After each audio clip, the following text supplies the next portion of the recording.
అందరికీ నమస్కారం. నా పేరు సుబ్రహ్మణ్యం. నేను 2 సంవత్సరాల క్రితం కొబ్బరి చెట్టు మీద నుంచి పడిపోయాను. నాకు నడుము విరిగిపోయింది. గుంటూరు జిల్లా మంగళగిరి మండలం ఎయిమ్స్ హాస్పిటల్లో నాకు సర్జరీ చేశారు.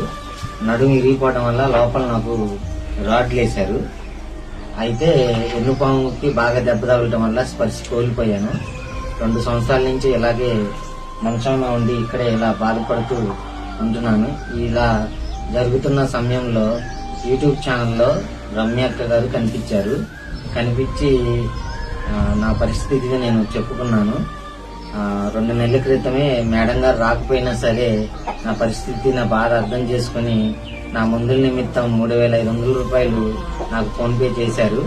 మళ్ళా ఈరోజు ఒంటి నిండా వెనక సైడు కింద సైడు గాయాలు అవ్వటం వల్ల అవి బాగా వాసన వస్తున్నాయని మళ్ళా అక్కకి నేను చెప్పుకోవటం వల్ల ఈరోజు మందులోను నాకు కావాల్సిన కూలర్ నాకు అందించారు.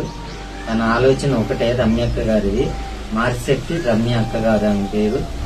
అయితే ఆమె ఒకటే అన్నారు, మనం చేసే పనిలో మంచి కనపడకపోయినా మంచితనం ఉంటే చాలు అన్న తన ఆలోచనకి తనకి హృదయపూర్వక నమస్కారాలు.